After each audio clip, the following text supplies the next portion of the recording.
हाजिर हुए हैं। प्रिय दर्शकों, आज की जो कहानी है, आज का जो प्रसंग है, यह बड़ा ही ज्ञानवर्धक है, बड़ा ही मोटिवेशनल है। तोता ने मैना को बताया, चाहे कोई कितना भी मीठा बोले, लेकिन सबसे गहरा रिश्ता कौन सा होता है, यह जरूर जान लेना। प्रिय दर्शकों, कहानी शुरू करने से पहले अगर आप हमारे चैनल पर पहली बार आए हैं तो चैनल को सब्सक्राइब करें, बेल आइकन ऑन करें, अच्छे कमेंट किया करें ताकि हर आने वाले वीडियो का नोटिफिकेशन सबसे पहले आपको मिले और प्रिय दर्शकों आप उसका फायदा उठा सकें। तो शुरू करते हैं। दर्शकों, आज की यह प्यारी सी कहानी, यह प्यारा सा वीडियो दर्शकों, किसी नगर के नजदीक एक बगीचा था जिसमें तरह तरह के बड़े बड़े वृक्ष खड़े हुए थे जो सुंदर और मीठे फल दिया करते थे। उसी बगीचे में एक आम का भी पेड़ था जो आम के मीठे मीठे फल देता था। प्रिय दर्शकों, उसी आम के पेड़ पर एक तोता और तोती का जोड़ा रहता था। वह तोता और तोती एक दूसरे से बहुत प्रेम किया करते थे। तोता बगैर अपनी पत्नी तोती के उस आम के पेड़ पर नहीं बैठता था और तोती भी बगैर अपने पति तोता के उस पेड़ पर नहीं जाती थी और ना ही मीठे मीठे फल खाती थी। प्रिय दर्शकों, उन दिनों तोता तोती का जीवन बड़े प्रेम से उस पेड़ पर गुजर रहा था। उन तोता तोती के दो छोटे छोटे बच्चे भी थे जो दोनों बच्चे पुत्र थे। उनकी पुत्री एक भी नहीं थी। दर्शकों, वह दोनों बच्चे भाई भाई थे और उन बच्चों में भी एक दूसरे के लिए अपार प्रेम था। वह जहाँ भी बैठते थे एक साथ ही बैठते थे और जहाँ भी खेलते थे तो एक साथ ही खेला करते थे। अपने बच्चों का इतना गहरा प्रेम देख करके एक दिन तोती अपने पति तोता से बोली कि हे पिया जी, देखिए हमारे बच्चों में कितना प्रेम है, इन दोनों भाइयों में कितना प्यार है। क्या इस दुनिया में भाई भाई से अधिक प्रेम किसी और रिश्ते में हो सकता है? हे पिया जी, मुझे लगता है कि ऐसा प्रेम किसी भी रिश्ते में नहीं हो सकता। तो दर्शकों, यह सुनकर के तब वह तोता अपनी तोती से कहने लगा कि हे प्रिय, वह सोच तुम्हारी ठीक है, जो तुम सोचती हो वह सही है, परंतु मेरा मानना है कि भाई भाई से बढ़कर गहरा रिश्ता, गहरा प्रेम एक और रिश्ते में भी होता है। तोती बोली, वो कैसे हो सकता है? तब तोता कहता है कि हे प्रिय, तुम्हें समझाने के लिए मैं तुम्हें एक सच्चा प्रसंग, एक सच्ची कहानी के बारे में बताता हूँ, जिसको सुनकर के तुम्हें सारी जानकारी मिल जाएगी। यह एक कहानी नहीं है, यह एक महत्वपूर्ण सीख है। बस तुम इस कहानी को ध्यान से सुनना। तोती बोली, हे पिया जी, आप जल्दी से कहानी को शुरू कीजिए। मैं इस कहानी को ध्यान पूर्वक सुनूंगी। मेरा मन जो है वो पूरी तरह से आपकी कहानी सुनने में ही लगेगा। बस आप जल्दी से कहानी को आरंभ कीजिए। प्रिय दर्शकों, तब वह तोता कहता है कि हे प्रिय, कुछ समय पहले की बात है। एक होलापुर नाम का गांव था जहां एक कर्ण नाम का व्यक्ति रहता था, जिसका एक छोटा सा पुत्र था। उसका नाम सागर था। वह कर्ण अपने पुत्र सागर से बहुत ही प्रेम करता था और सागर के परिवार वाले भी सागर को बहुत चाहते थे। प्रिय दर्शकों, सागर धीरे धीरे बड़ा होने लगा और जब वह एक दिन पढ़ने के लायक हो गया तो सागर के पिता कर्ण ने अपने पुत्र का एक अच्छे से विद्यालय में पढ़ने के लिए नाम लिखा दिया। वह विद्यालय जो था होलापुर गांव से 5 किलोमीटर की दूरी पर था। सागर रोज साइकिल से पढ़ने के लिए जाता था और शाम को घर आ जाता था। प्रिय दर्शकों, तोता आगे कहता है कि हे प्रिय, विद्यालय में सागर की मित्रता एक लड़के से हो जाती है जिसका नाम संकेत था। वह संकेत दूसरे गांव का रहने वाला था जो सागर के गांव होलापुर से 1 किलोमीटर दूर बसा हुआ था। सागर और संकेत में बहुत ही गहरी मित्रता बढ़ती चली गई। मित्रता इतनी बढ़ गई कि एक दूसरे के बगैर रहना उनके लिए जेल के समान लगने लगा। सुबह पढ़ने जाते तो एक साथ और शाम को लौट करके आते तो भी एक साथ, यहाँ तक कि उन दोनों मित्रों ने उठना बैठना, घूमना फिरना और सोना जागना, खाना पीना भी एक ही साथ कर दिया। एक दिन सागर संकेत के घर सोता तो दूसरे दिन संकेत सागर के घर सोता था, लेकिन एक दूसरे के बगैर एक पल भी वह नहीं रहते थे। उनकी गहरी मित्रता प्रेम में तब्दील हो गई। उनका ऐसा प्रेम देख करके उनके घर परिवार वाले और सभी गांव वाले उनकी मित्रता की मिसाल देने लगे और कहने लगे कि मित्रता हो तो ऐसी हो। प्रिय दर्शकों, तोता आगे कहता है कि हे प्रिय, इस संसार में किसी से मित्रता करो तो ऐसी करो कि यह दुनिया के लोग आपकी मित्रता की कदर करें। ऐसी मित्रता किसी से भी मत करो जो लोग आपकी मित्रता को बदनाम करें और गालियां दें, क्योंकि सच्ची मित्रता तो उसे कहते हैं जिसमें कोई स्वार्थ ना हो, कोई अपना मतलब ना हो। और जहाँ जिस मित्रता में स्वार्थ मतलब होता है वह मित्रता ज्यादा दिन तक टिकती नहीं है। लेकिन आज के समय में एक सच्ची मित्रता बहुत कम देखने को मिलती है। महान अनुभवी लोगों ने सिद्ध करके दर्शाया है कि आजकल के मित्र ऐसे देखने को मिलते हैं, जब तक आपके पास बहुत सारा धन दौलत है तब तक हजारों मित्र आपके साथ हैं और वह मित्र कहते हैं कि चिंता मत करना, जहाँ आपका पसीना बहेगा वहाँ हमारा खून बहेगा।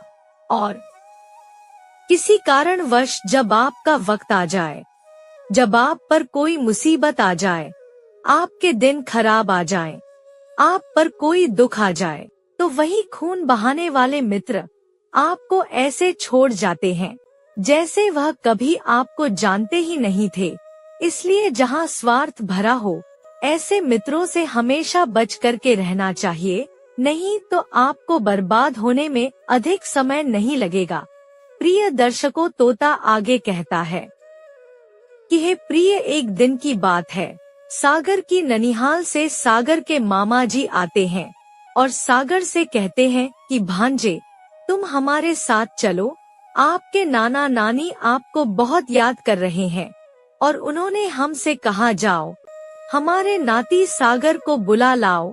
बहुत दिनों से हमने अपने नाती को देखा नहीं है, हमें अपने नाती की बहुत याद आ रही है, इसलिए सागर बेटा तुम जल्दी से तैयार हो जाओ और मेरे साथ चलो।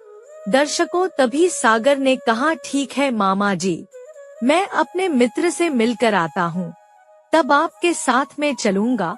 प्रिय दर्शकों, मामा कहने लगा ठीक है भांजे, तुम अपने मित्र से मिल आओ, उसके बाद जल्दी से तैयार होकर हमारे साथ चलो, क्योंकि आज ही तुम्हें अपनी ननिहाल चलना है। तब वह जो सागर था उसका मित्र दूसरे गांव में अपने घर पर था। अब सागर साइकिल उठाता है और तुरंत ही अपने मित्र संकेत के घर पर पहुंच जाता है। वह एक दूसरे से गले मिलते हैं। संकेत कहता है कि अरे सागर, तू आज बहुत देर से आया, अरे तू तो बहुत जल्दी आ जाया करता था, लेकिन आज देर क्यों हो गई? तब सागर कहने लगा मेरे मित्र, आज हमारे मामा ननिहाल से आए हुए हैं, हमारे नाना नानी मुझे बहुत याद कर रहे हैं, मुझे देखने के लिए तरस रहे हैं। उन्होंने हमारे मामा जी को भेज दिया है और हमें बुलाने के लिए कहा है और आज ही मुझे अपनी ननिहाल जाना है, क्योंकि हमारे बगैर नाना नानी बेचैन हैं। नाना नानी के लिए नाती बहुत ही प्यारा होता है, क्योंकि वह उनकी बेटी का पुत्र होता है। इसलिए मेरे मित्र, यदि तुम्हारी आज्ञा मिल जाए तो मैं 3 दिन के लिए अपनी ननिहाल जा सकता हूँ, अपने नाना नानी के पास में जा सकता हूँ। मैं बहुत जल्दी लौटने का प्रयास करूँगा, 3 दिन मित्र हमारे बगैर गुजार लेना। अब संकेत कहने लगा ठीक है मेरे मित्र, वैसे तो तू अगर थोड़ी देर भी हमारी आंखों से ओझल हो जाता है तो ऐसा लगता है कि मेरा कुछ चला गया है, मेरा कुछ खो गया है, लेकिन तू 3 दिन कि कह करके जा रहा है, तू जल्दी लौट आना, क्योंकि तेरे बगैर ना तो मेरा दिन कटता है, ना मेरी रात कटती है। प्रिय दर्शकों, तब सागर ने समझाया, मित्र तू चिंता मत कर, 3 दिन की ही बात है, मैं तुरंत ही तेरे पास लौट करके आता हूँ। अब सागर अपने मित्र संकेत से इजाजत लेने के बाद अपने घर पर आता है और अपने मामा से कहने लगा, चलिए मामा जी, अब मैं आपके साथ चलने के लिए तैयार हूँ। दर्शकों, फिर वह सागर अपने मामा जी के साथ अपने ननिहाल के लिए चला जाता है और जब ननिहाल में पहुँचता है, अपने नाना नानी के पास में जब वह जाता है तो नाना नानी अपने नाती को छाती से लगा लेते हैं, बहुत लाड प्यार करते हैं और उसके बाद में कहते हैं, अरे सागर, बहुत दिन से तुझे देखा नहीं था, आज मैंने तुझे जी भर के देख लिया तो हमारे दिल को बहुत ही चैन मिल गया, क्योंकि तू हमारी बेटी का पुत्र है। अब नाना नानी सागर से बहुत प्रेम करते हैं और कहते हैं कि सागर, अब कुछ दिन के लिए तू यहीं हमारे पास में रुक जा। तब सागर कहने लगा, नाना जी माफ करना, मैं अपने मित्र से 3 दिन की कह करके आया हूँ और मैं 3 ही दिन रुकने की कोशिश कर सकता हूँ, चौथे दिन मैं अपने घर चला जाऊंगा, मैं अधिक समय तक आपके पास नहीं रुक सकता। आपने मुझे देखने के लिए बुलाया था तो मैं मामा जी के साथ चला आया, मैंने इनकार नहीं किया, क्योंकि आप हमसे बहुत प्रेम करते हैं, इसलिए मैंने आपके प्रेम की कदर करी, आपके प्रेम को ठुकराया नहीं और आपके पास में चला आया। लेकिन ज्यादा दिन तक रुकने के लिए ना कहना, इसके लिए मुझे माफ कर देना। नाना नानी ने कहा, ठीक है सागर, जैसी तेरी मर्जी। प्रिय दर्शकों, फिर वह सागर अपने ननिहाल में रुक गया। इधर जब शाम हुई तो सागर ननिहाल में रुका था, लेकिन उसे मित्र की याद आ रही थी, उसे नींद नहीं आ रही थी। धीरे धीरे आधी रात गुजर गई, लेकिन सागर को अपनी ननिहाल में मित्र के बगैर नींद नहीं आई। और इधर दर्शकों, क्या हुआ, आधी रात गुजरने के बाद में जहां उसका मित्र संकेत अपने गांव में था, उस संकेत की अचानक तबीयत खराब हो जाती है। प्रिय दर्शकों, तोता आगे कहता है कि हे प्रिय, जब उस संकेत की अचानक तबीयत खराब हो गई और जब तबीयत खराब हो गई तो उसने अपने माता पिता को आवाज लगाई। उसके माता पिता संकेत के पास में पहुंच गए और कहा कि बेटा क्या हुआ। संकेत कहने लगा कि पिताजी, हमारी तबीयत ज्यादा ही खराब है, लगता है हमारे प्राण निकलने वाले हैं, हमें किसी डॉक्टर के पास में लेकर चलो। दर्शकों, उसके माता पिता घबरा गए और तुरंत ही रात के समय गांव में जो डॉक्टर था उसके घर पर लेकर के पहुँचे। उसका दरवाजा खुलवाया, उसको बुलवाया और जब उस डॉक्टर ने देखा तब तक संकेत की तबीयत ज्यादा बिगड़ चुकी थी। डॉक्टर ने जब संकेत को देखा तो डॉक्टर ने इनकार कर दिया और कहा कि इसको तुरंत ही किसी बड़े अस्पताल में ले जाओ, अगर आपने थोड़ी भी देर कर दी तो यह बचेगा नहीं। दर्शकों, उस डॉक्टर की बात को सुनकर के उसके माता पिता घबरा गए। वह माता पिता तुरंत ही अपने बेटे संकेत को लेकर के भागते हैं। कुछ दूरी पर एक शहर था, वहाँ पर एक बड़ा अस्पताल था। कुछ समय के बाद में संकेत के माता पिता संकेत को लेकर के उस अस्पताल में पहुँच गए। वहाँ जाकर के उसे भर्ती कराया। डॉक्टर ने जब देखा तो डॉक्टर ने अपना इलाज शुरू कर दिया और डॉक्टर ने कहा कि देखिए, मैं कोशिश करता हूँ, क्योंकि डॉक्टर का काम सिर्फ कोशिश करना होता है, जिंदगी देना तो ईश्वर के हाथ में है। जिसकी जिंदगी है तो उसे कोई मार नहीं सकता। इसलिए आप सब्र रखिए और ईश्वर से प्रार्थना कीजिए कि आपका बच्चा ठीक हो जाए। मैंने अपना इलाज तो शुरू कर दिया है, ईश्वर की अगर मर्जी होगी, ईश्वर की इच्छा होगी, उसकी कृपा होगी तो आपका बच्चा जो है वह बिल्कुल सही हो जाएगा। दर्शकों, इधर जब माता पिता ने उस डॉक्टर के इन शब्दों को सुना तो वह और भी ज्यादा घबरा चुके थे। फिर उन दोनों माता पिता ने अपने आप को संभाला और ईश्वर से प्रार्थना करने लगे कि हे प्रभु, हमारी रक्षा करना। इधर संकेत का इलाज चलने लगा। सुबह के 5 बजने वाले थे। पक्षियों ने चहकना शुरू कर दिया और तब तक संकेत की तबीयत जो थी वह और भी ज्यादा बिगड़ती चली गई। संकेत समझ चुका था कि अब हम बचने वाले नहीं हैं, मेरे प्राण निकलने वाले हैं। तो उस संकेत ने अपने माता पिता से कहा कि हे पिताजी, लगता है मेरे प्राण जाने वाले हैं, मैं बचूंगा नहीं, आप मुझ पर एक एहसान कीजिए। पिता ने कहा, बोलिए बेटा, क्या करना है। तब संकेत कहने लगा कि पिताजी, मेरे मित्र सागर को मेरे पास बुला दीजिए, क्योंकि मेरा मित्र अपने ननिहाल में गया हुआ है और वह आज लौट करके नहीं आएगा। 3 दिन की कह करके गया है, वह कल आएगा और तब तक हमारे प्राण निकल जाएंगे। पिताजी, बस मुझ पर यही एक एहसान कर दो और तुरंत ही हमारे मित्र को किसी न किसी तरह से हमारे पास बुला दीजिए। प्रिय दर्शकों, पिता कहने लगा, बेटा संकेत, चिंता मत करो, मैं किसी को अभी भेजता हूँ और तुरंत ही तुम्हारे मित्र सागर को अभी तुम्हारे पास बुलवाता हूँ। अब तो संकेत के पिताजी ने अपने एक मित्र से कहा कि जाओ, तुरंत सागर के ननिहाल में जाओ और हमारे बेटे संकेत के मित्र सागर को तुरंत बुला लाओ। उससे कहना कि तुम्हारे मित्र की बहुत ही तबीयत खराब है, वह तुम्हें देखने के लिए तड़प रहा है, तुरंत उसको अपने साथ में लेकर के आना। दर्शकों, वह जो व्यक्ति था वह तुरंत सागर के ननिहाल में पहुंच जाता है। ननिहाल ज्यादा दूर नहीं था, 4 घंटे का रास्ता था।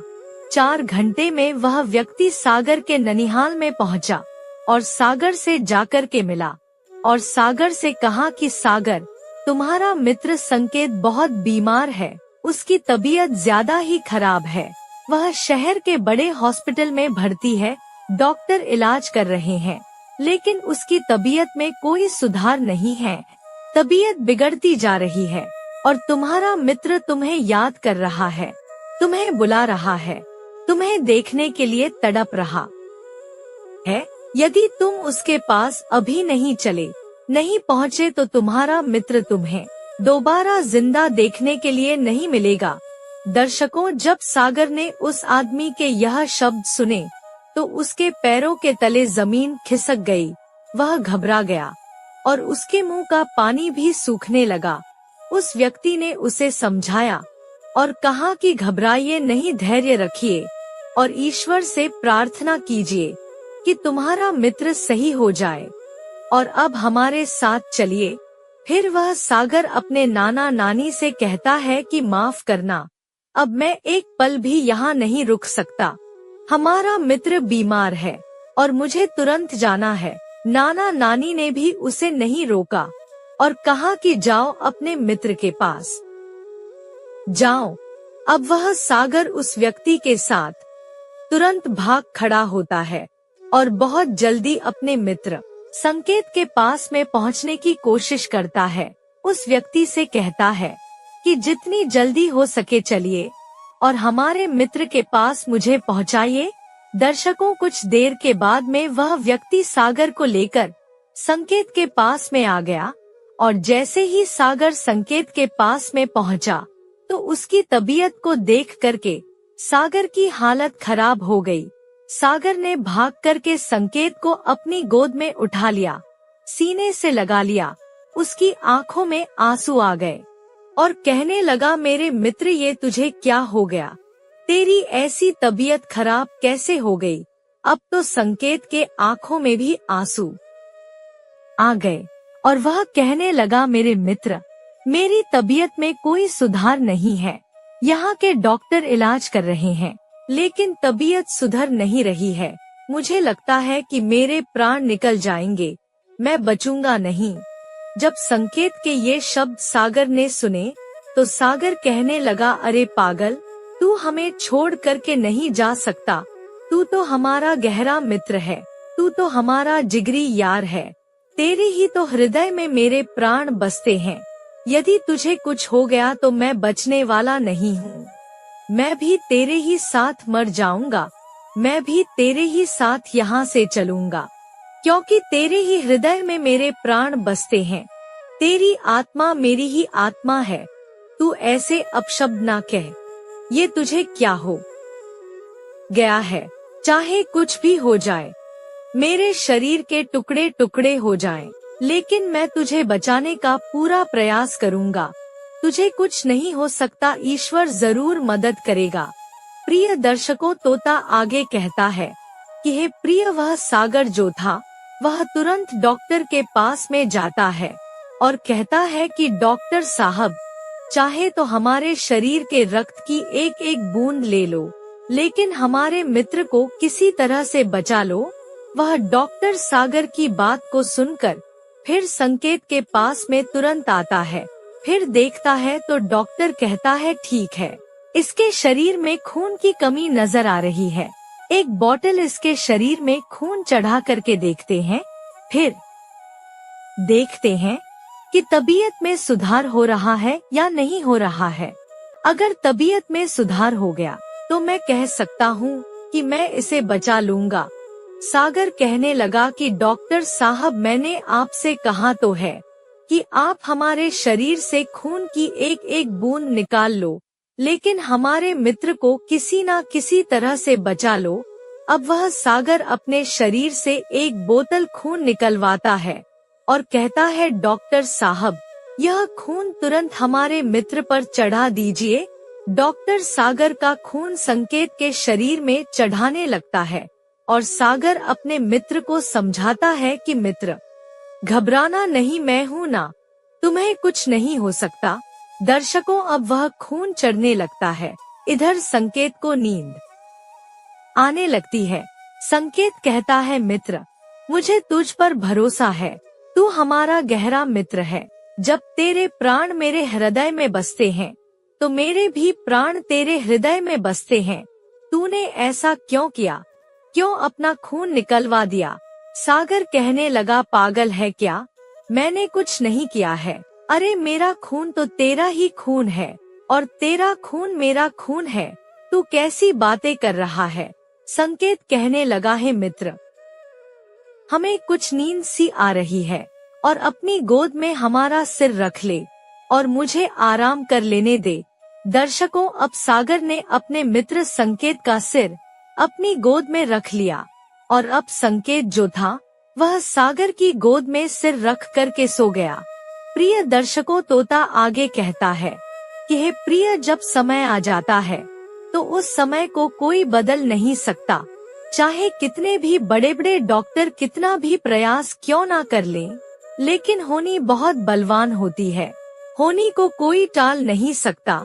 संकेत सागर की गोद में सो गया और जब एक बार सो गया तो फिर दोबारा उसने आंखें नहीं खोली। दर्शकों, अब 1-2 घंटे बीत गए। इधर सागर को चैन नहीं पड़ रहा था। सागर सोच रहा था कि किसी तरीके से हमारा मित्र आंखें खोले और जग जाए और हमसे बातें करे। वह बहुत देर इंतजार करता रहा कि हमारा मित्र अभी तक नींद से जागा क्यों नहीं है। दर्शकों, उसके बाद में सागर जो था वह अपने मित्र को जगाने लगा और कहने लगा, मेरे मित्र, आंखें खोलो। कितनी देर से तुम सो रहे हो? क्या अब भी तुम्हारी नींद नहीं टूट रही है? क्या अभी भी तुम्हें नींद सता रही है? देखो मित्र, तुम जब तक आंखें नहीं खोलोगे, बोलोगे नहीं, तब तक हमें चैन नहीं पड़ रहा है। इसलिए आंखें खोलो और हमसे बातें करो। प्रिय दर्शकों, तोता आगे कहता है कि हे प्रिय सागर, ऐसे शब्दों को कहकर अपने मित्र संकेत को जगा रहा था और संकेत के माता पिता पास में ही खड़े थे, लेकिन संकेत ने आंखें नहीं खोली क्योंकि वह तो इस दुनिया को छोड़ करके जा चुका था। क्योंकि वह अपने मित्र सागर की गोद में सिर रखकर ऐसा सोया था कि वह सो ही गया और दुनिया को छोड़कर वह हमेशा के लिए जा चुका था। उसके प्राण निकल चुके थे। सागर बहुत प्रयास करता रहा लेकिन उसके मित्र ने दोबारा आंखें नहीं खोली और बोला भी नहीं। जब सागर ने देखा कि हमारा मित्र ना तो आंखें खोल रहा है और ना बोल रहा है, तो वह समझ गया कि इसका मतलब है कि हमारा मित्र हमें धोखा दे करके चला गया है। यह हमेशा हमेशा के लिए हमें छोड़ करके जा चुका है। ये देखकर सागर के होश उड़ गए और उसके पैरों के तले जमीन खिसक गई। सोचने लगा यह क्या हुआ। अपने मित्र संकेत को सीने से लगा करके सागर जो था सिसक सिसक करके रोने लगा और कहने लगा, मेरे मित्र, तुमने अपने मित्र को छोड़ दिया, अपने मित्र के साथ में धोखा किया, जो तुम हमें अकेला ही छोड़ करके इस दुनिया से चले गए। मित्रों, वह डॉक्टर साहब भी पास में खड़ा था। उस संकेत के माता पिता और कई लोग वहाँ पर मौजूद थे। उस मित्र को मित्रता के लिए ऐसा रोते हुए देख करके वहाँ खड़े सब लोगों की आंखें नम हो गई। सभी की आंखों में आंसू बह रहे थे। डॉक्टर की आंखें भी नम हो रही थी और माता पिता का रो रो करके हाल बेहाल हो रहा था। और वह सागर कहे जा रहा था कि मित्र, तुमने बहुत गलत किया, जो हमें छोड़ करके तुम अकेले ही चले गए। लेकिन मैं भी तुम्हारा मित्र हूँ। अब मैं भी इस दुनिया में अकेला रह करके क्या करूँगा। मैं भी तुम्हारे ही साथ चलूंगा, क्योंकि मैं तुम्हारे बगैर रह नहीं सकता। तुम जहाँ भी जाओगे यह मित्र तुम्हारा वहीं साथ रहेगा। इतने शब्द कहने के बाद में वह सागर अपने मित्र के मृतक शरीर पर लिपट गया और लिपट करके उस मित्र ने भी अपने प्राणों को छोड़ दिया। और जब सागर ने भी अपने प्राणों को छोड़ दिया तो संकेत के माता पिता जो थे, यह देख करके वह बेहोश हो गए। कुछ लोगों ने उनके चेहरे पर पानी के छींटे डाले, तब उन्हें होश आया। और जब उनको होश आया तो देखा कि सागर भी संकेत के मृतक शरीर पर लेट करके वह भी मर चुका है। ऐसी मित्रता को देख करके वहाँ पर जो लोग मौजूद थे, उनकी मित्रता की मिसाल देने लगे और कहने लगे, धन्य है ऐसी मित्रता कि एक मित्र ने एक मित्र के पीछे भी अपने प्राणों को छोड़ दिया। इसे कहते हैं सच्ची मित्रता, इसे कहते हैं सच्चा प्रेम। अगर इनमें सच्ची मित्रता नहीं होती तो इस मित्र के भी प्राण नहीं निकलते, क्योंकि सच्ची मित्रता को देख करके ही भगवान ने इस मित्र को इस मित्र से मिला लिया और अपने पास सागर को भी बुला लिया। मित्रों, सारे लोग यह कह रहे थे। प्रिय दर्शकों, उधर तोता कहता है कि हे प्रिय संकेत के माता पिता ने देखा कि सागर भी हमारे बच्चे की मित्रता में मर गया, तो वह घबराने लगे। उनके अंदर यह डर पैदा हो गया कि कहीं सागर के माता पिता आकर के हमें कोई हानि ना पहुंचाने लगे, हमें कहीं जेल में ना बंद करवा दे, या अपने पुत्र का बदला लेने के लिए कहीं हमें मार ना दे। इस तरह के अनेक विचार संकेत के माता पिता के अंदर आने लगे। इधर प्रिय दर्शकों, किसी ने जाकर के सागर के पिता और उनके परिवार वालों को सूचना दी कि तुम्हारा सागर इस दुनिया को छोड़ करके जा चुका है। अपनी मित्रता के पीछे उसने जान दे दी है। सागर के पिता और माता और जो परिवार वाले थे वह घबरा गए और सब लोग वहां से भाग खड़े हुए। अस्पताल में जब आए तो सागर के माता पिता, उसके परिवार वालों ने देखा कि सागर अपने मित्र संकेत के मृतक शरीर पर मरा पड़ा हुआ है, वह भी इस दुनिया को छोड़ करके जा चुका है। इधर संकेत के माता पिता सागर के माता पिता के चरणों में गिर गए और कहने लगे, आपका बेटा हमारे बेटे के पीछे मर गया। आप जो भी हमें सजा दिलवाना चाहते हैं वह सजा दिलवा दीजिए। आप हमें मारना चाहते हैं तो हमें मार करके अपने पुत्र का बदला ले लीजिए, लेकिन इसमें हमारा कोई दोष नहीं है। आपका बेटा अपनी मित्रता के पीछे चला गया। आपके बेटे ने हमारे बेटे की मित्रता के पीछे जान दे दी, इसके लिए वह खुद ही सबसे बड़ा दोषी है। आप जो भी करना चाहते हो तो मैं आपके समक्ष हाजिर हूँ। प्रिय दर्शकों, संकेत के माता पिता को रोता हुआ देखकर, इन शब्दों को सुनकर सागर के पिता ने संकेत के पिता को उठा लिया और सीने से लगा लिया। आंखों से आंसू बह रहे थे और अस्पताल की भरी भीड़ में कहने लगे कि नहीं मेरे भाई, इसमें आपका क्या दोष है। मैं फक्र से कह सकता हूँ कि हमारा बेटा आपके बेटे से सच्ची मित्रता करता था और हमें सौभाग्य प्राप्त हुआ है ऐसे बेटे के पिता होने के लिए, जो हमारे बेटे ने मित्रता के पीछे जान दे दी। मित्र हो तो ऐसा ही हो, कोई बात नहीं, आप घबराइए नहीं।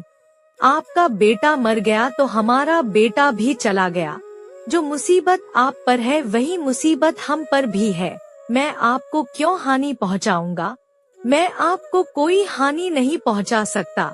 प्रिय दर्शकों, सारे लोगों ने सागर के पिता को बहुत बहुत धन्यवाद दिया और उसके बाद में सागर के माता पिता और संकेत के माता पिता उस संकेत और सागर के मृतक शरीर को लेकर के अपने घर पर आते हैं और अपने अपने गांव के बीच में दोनों मित्रों की चिता बनाई गई, लेकिन उनके शव को अलग अलग नहीं जलाया गया, बल्कि गांव के लोगों ने मिलकर सागर और संकेत के मृतक शरीर को एक ही चिता पर रखा और उनका अंतिम संस्कार किया।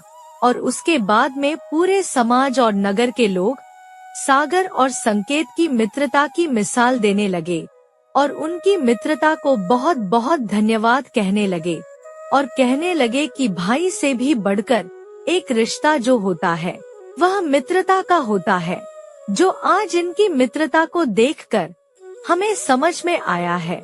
प्रिय दर्शकों, वह तोता आगे कहता है कि हे प्रिय, अब तो तुम समझ चुकी होगी कि भाई से भी बढ़कर वह रिश्ता कौन सा होता है, जो हमने तुम्हें इस कहानी के माध्यम से बताया है। अगर तुम फिर भी नहीं समझी हो तो मैं तुम्हें बताता हूँ कि इस संसार में भाई भाइयों से भी बढ़कर एक रिश्ता वह है मित्रता का, क्योंकि भाई भाई में दुश्मनी बन सकती है, भाई भाई एक दूसरे के बगैर रह सकते हैं, भाई भाई आपस में बोल नहीं सकते, एक दूसरे के घर जा नहीं सकते, एक दूसरे के साथ बैठ नहीं सकते, लेकिन जहाँ अगर सच्ची मित्रता है तो एक मित्र दूसरे मित्र के बगैर एक पल भी रह नहीं सकता। इसलिए संसार में भाई भाइयों के प्रेम के रिश्ते से बढ़कर एक रिश्ता मित्रता का होता है, उससे बड़ा कोई रिश्ता नहीं होता है। प्रिय दर्शकों, यह सुनकर के वह तोती कहती है कि पिया जी, आपका बहुत बहुत धन्यवाद। इस कहानी के माध्यम से मैं समझ गई हूँ कि आप सत्य कहते हो। आज मैंने जान लिया कि सबसे बड़ा इस संसार में कोई यदि रिश्ता है तो एक सच्ची मित्रता का है। तो प्रिय दर्शकों, हमारी आज की यह कहानी यहाँ समाप्त होती है। हम उम्मीद करते हैं कि आपको हमारी आज की यह कहानी पसंद आई होगी और आप इससे ढेर सारी प्रेरणाएं लेंगे। मिलते हैं अगली ज्ञान चर्चा के साथ अगले वीडियो में। तब तक के लिए नमस्कार, धन्यवाद।